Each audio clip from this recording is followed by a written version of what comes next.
Welcome back, folks. All right, folks, we're going to answer a very simple question, and that question is: are the New York Mets treating Mr. Pete Alonso fairly throughout this whole process? All right, this question was posed by a subscriber, and this very loyal subscriber claimed that the New York Mets are not treating Pete Alonso fairly, and that this would negatively hurt the Mets in the future. Now, that is a good question, and I like us to answer that throughout the course of this video. Now we have many updates to discuss. Before, I like to thank you as always. Let's start this video off right. Smash that like button. If you are new, join us. All right. And also, by the way, this is my last day in this setup. We're going back to our original studio in next couple of days. So that is going to be that change. But the updates. Teoscar Hernandez has just signed a 3-year, $66 million deal. It seems like there's going to be an option for a fourth year at $15 million. Very reasonable contract for a guy who was a pivotal piece in the middle of that Dodgers lineup. He is 32 years old. Teoscar Hernandez wanted to be back in LA. Corbin Burns just signed a 6-year contract, $210 million, $35 million a year. That's what it comes down to. He signed a deal with Arizona. Those two top free agents, they are off the market.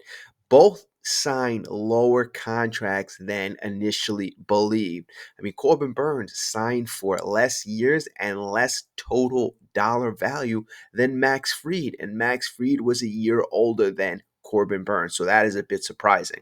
All right, so what is going on with Mr. Pete Alonso? Yesterday, we spoke about the latest update about the Mets offering Pete Alonso 3 years, $90 million. And the thing about that deal was the Mets gave Pete Alonso and opt out after each of those years. Very fair contract, confirmed by many different sources that the Mets offered Pete Alonso that type of contract. And you would think Pete would be, very happy to accept $30 million.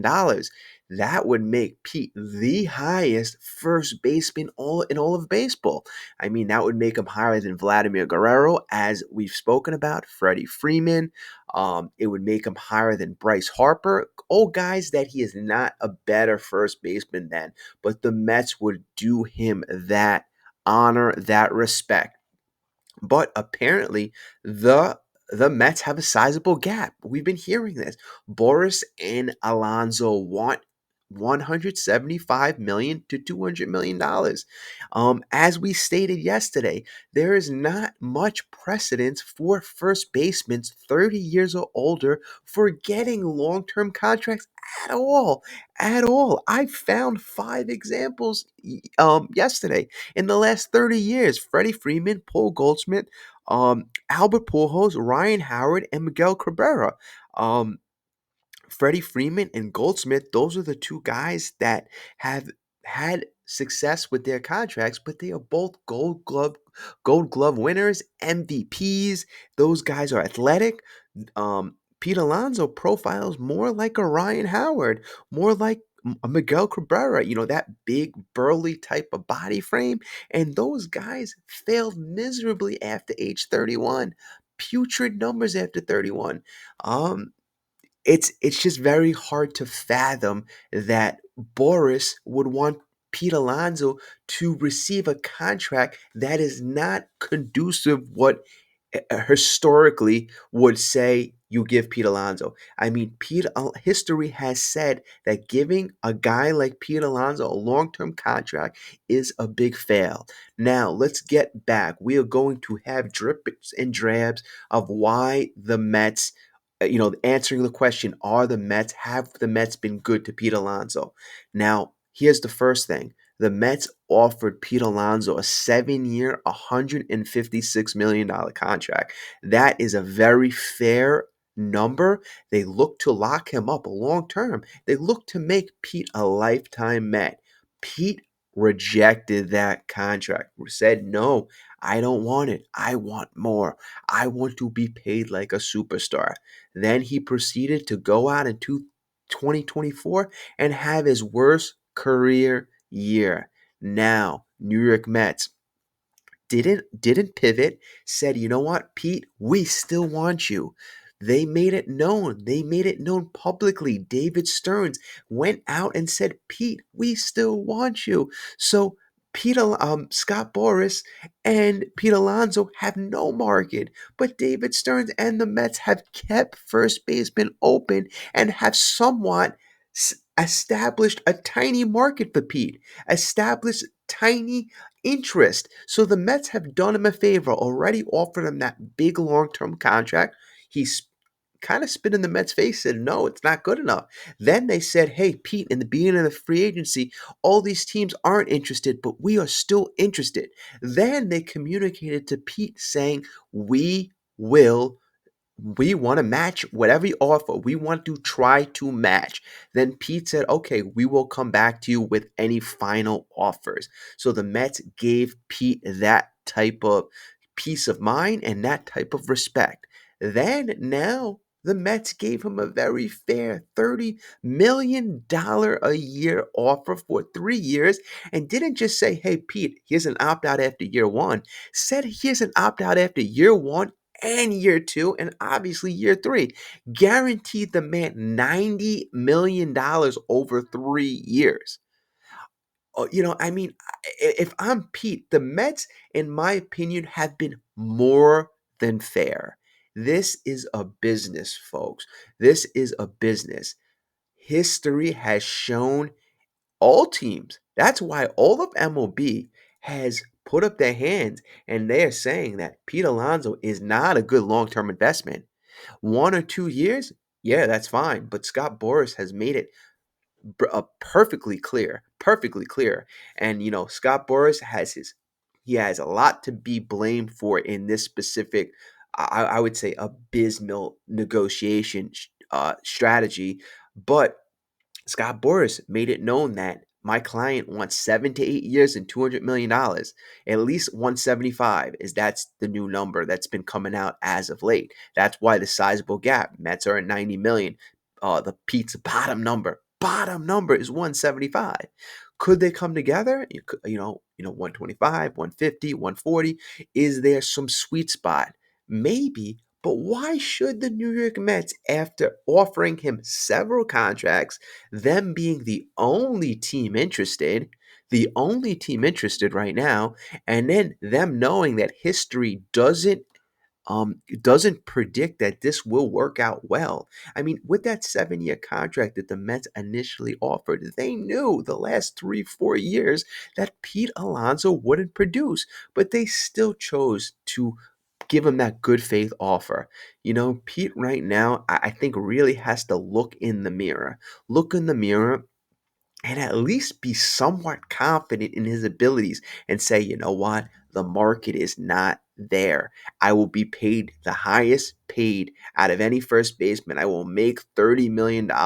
If I believe that I am worth more, this is the first year of the contract. Go out and produce like an animal. Go out and be the freaking polar bear. Hit 45 home runs. Have a batting average of 270. OPS over 900. Act like the superstar that you want to be paid. It's plain and simple. Plain and simple. I don't understand where the hesitation. You see, Teoscar Hernandez wanted to be back with the Dodgers. Christian Walker, he took. Christian Walker's better defensive guy. His hitting stats were almost comparable to Pete. He took that 3-year, $60 million deal to play with the Houston Astros. The market is speaking loudly. You're telling me Pete is that much of a better play than Teoscar Hernandez? No, no, no. This is the market. Unless you are an elite player like Juan Soto, if you are that type of player, You teams aren't going to break the bank for you. And I just don't understand. Is it pride in the way of Boris? Who is the one holding this up right now? Is it Boris or is it Pete? And honestly, everybody is leaning towards Boris, that it's Boris holding it up, saying, Boris is the pride guy. Boris is the one saying, I promised Pete a larger contract. But here's the deal. Boris's clients in the past, like Bellinger, like Chapman, like Blake Snell, have signed these contracts before, right? I kind of think it's Pete not so confident in his abilities and thinking he deserves that much more money. And you got to remember, folks, when Boris wasn't his agent, he turned down that 7-year, $156 million contract. So you can't keep blaming Boris because the main constant in changing agents, the main constant in different philosophies is Mr. Pete Alonso. Is Mr. Pete Alonso. So I really think Pete right now, it's not going to be a good look if this continues to drag. If this continues to drag. And Pete said, I want to be a Met. He said it over and over. He loves his time here in New York. I mean, all the players who have actually, believed that sentiment and felt that they love the team that they're on, they would have signed several times over. The Mets have given Pete Alonso that courtesy. So that's where I'm a little frustrated. And, if you haven't gotten to what I'm getting to, I'm trying to tell you that the Mets have been more than fair to Pete.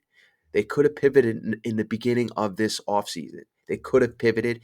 They didn't have to publicly express their opinion about Pete. They didn't have to publicly say, we want Pete back here. That is supposedly creating more leverage for Boris and more leverage for Pete. But fortunately for the Mets, and if you wanted to sign Pete, no other team in MLB is interested. And what does that tell you? Well, like I said, tells you many things. History has not spoken kindly of these big plotting first basemen who are 30 years and older.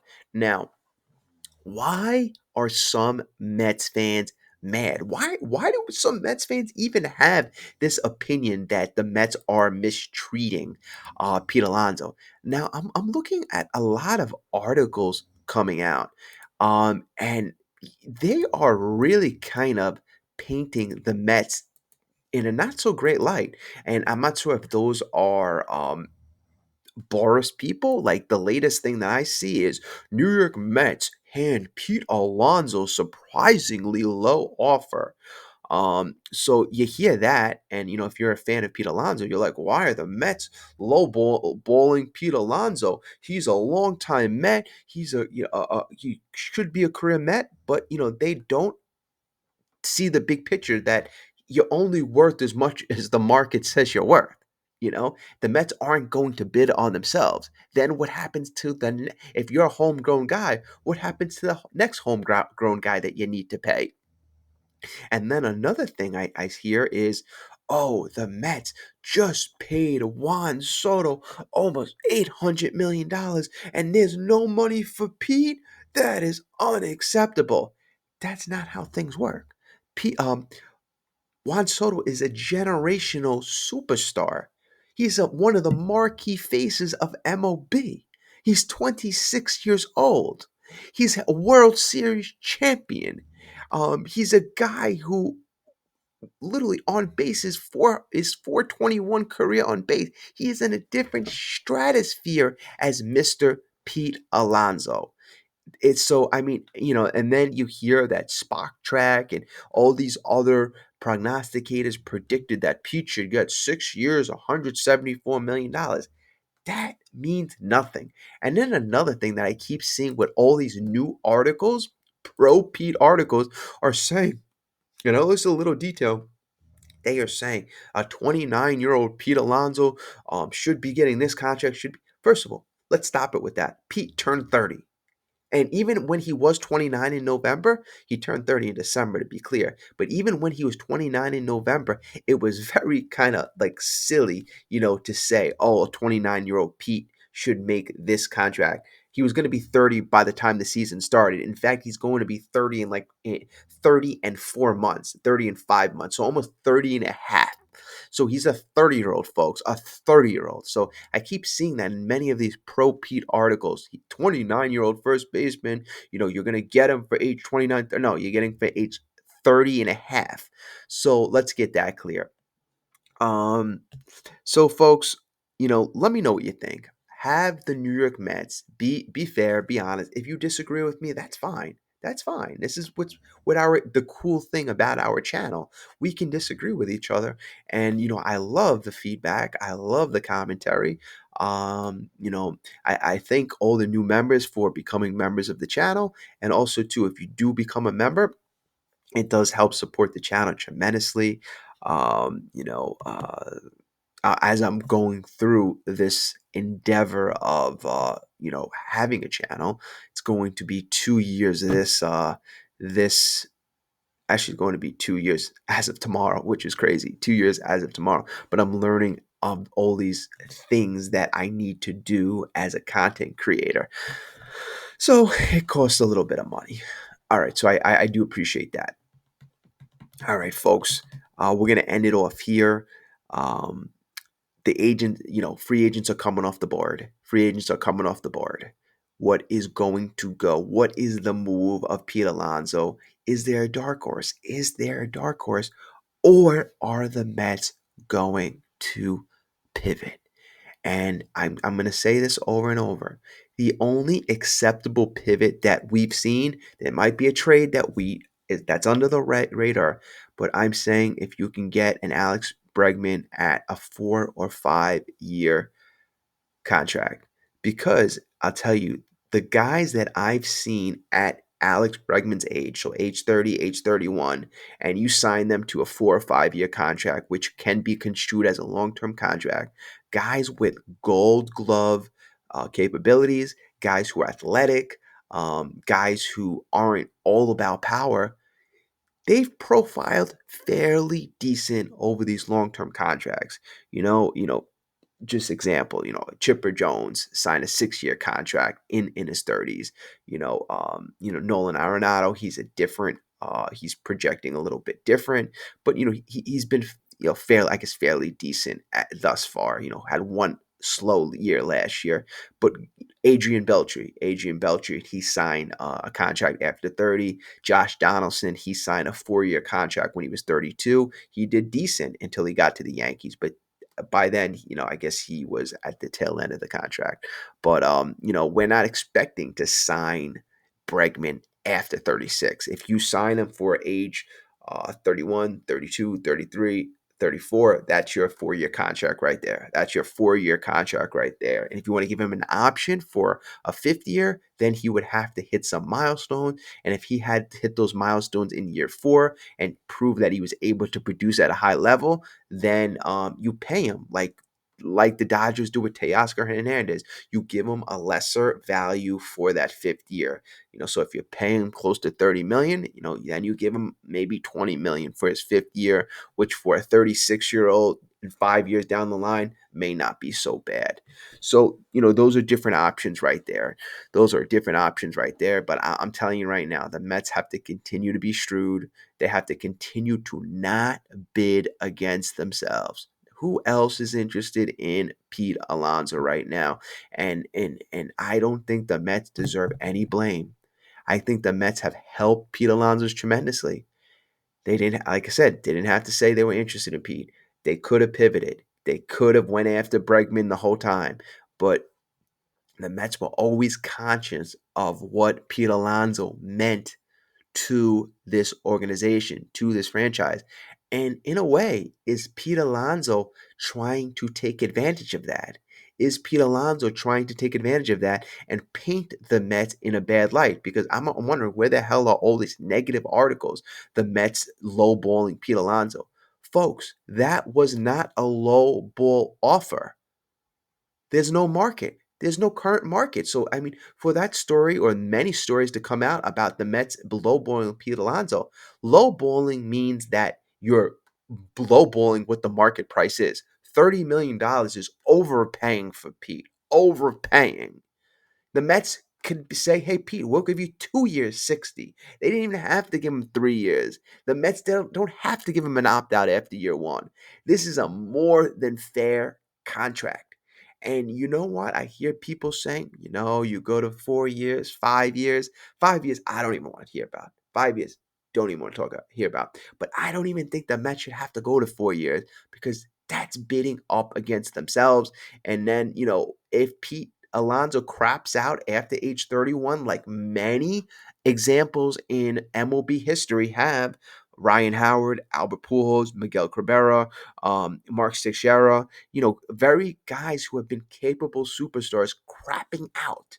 Is Pete Alonso going to be that guy? Is he the picture of health? I mean, to me, he's a bit of a guy who's been out of shape in the last year. That should have been the year where he had his best career year, but he had his worst career year, and he hasn't really shown me that he's a guy who's going to get in the best of shape. He just hasn't. He really hasn't. I mean, at the end of the day, I gotta blame a good portion on this on both Boris and Pete. And Pete's the end of the day, he's making the decision. And I know there's pressure on him. I know he's trying to do right by his family. I know he's trying to secure his future. I know that. I know that. But his 90 million, how is that not securing your future? How is not $100 million contract not securing your future? I don't get it. And it's not like, and then also 3 years. Like, are you thinking you're done after 3 years? And if that's the case, why should the Mets give you a 6 year contract or a 5 year contract? I mean, you initially wanted a 7 year contract or an 8 year contract, and you're worried about a 3 year contract when you have opt outs after every single one of those steps? I don't get it. I don't get it. Unless Pete is really not confident in his abilities. And that's what I am suspecting right now. I am suspecting that. His OPS the last couple of years has dropped tremendously. Tremendously. Our OPS is an indicator of on base percentage, slugging percentage. So those are both key elements into predicting how good a ball player is or how good of a season a ball player is having. And in terms of value to the Mets, how replaceable is Pete? How many times last year did Pete fail with runners in scoring position? How many games did that cost us? So if you're telling me he's a 2.5 wins above replacement, he's good for 2.5 wins. How many games did he blow by leaving a small nation on base? 4 or 5? How many other games did he blow with, his legs? How many other games did he blow with his defensive liabilities and not being able to range in the hole, his range being limited, his unathleticness? How many games did Pete Alonso cost us? With his bat, he might have won us 2 or 3 games, but I wouldn't be surprised if he lost to 6 or 7. I wouldn't be surprised. I really wouldn't. So I think the Mets right now are treating Pete the way they are because he is a New York Met, because they want to be fair to him. So, in my opinion, I'm going to stick to it. They have been nothing but fair to Pete in this very competitive Major League Baseball business. Business. At the end of the day, folks, this is a business. That is why you go out and you overpay for a marquee Juan Soto. Was Juan Soto worth $800 million? No. Why did you do that? Because it is a business and you need to capitalize on Juan Soto on and off the field. Can Pete Alonso help you like Juan Soto can off the field? No, he can't. He doesn't have that same cachet. He's not in that superstar elk, that superstar player. He doesn't have the international, background as well, and he's not bringing in that market. You know, Pete Alonso, I'm telling you, great guy, great man. I wish him the best, but if I had to give him some recommendation, some advice, I'd say take the deal that's on the table. If the New York Mets are out, then that 3-year, $90 million contract with opt outs after the first and second year, your next offer is less, maybe half of that, with no opt outs. And then you have to wait 2 years to potentially test the market. You can't dictate your market. You have to basically abide by what the market says you're worth. And the market again has spoken over and over and over. And it's almost like a child screaming, I'm worth much more. That's not how it works, folks. That is not how it works. All right, folks. Well, thank you so much. Again, this video went a little over what I thought it would. But I just wanted to give you my opinions on the situation. Like I said, we're going to go back to the other studio. I have family in there right now, hanging out for the holidays. I'm glad they're over, but they're gonna go back to New York tomorrow. So thank you so much. Again, like and subscribe, and have yourself a great night.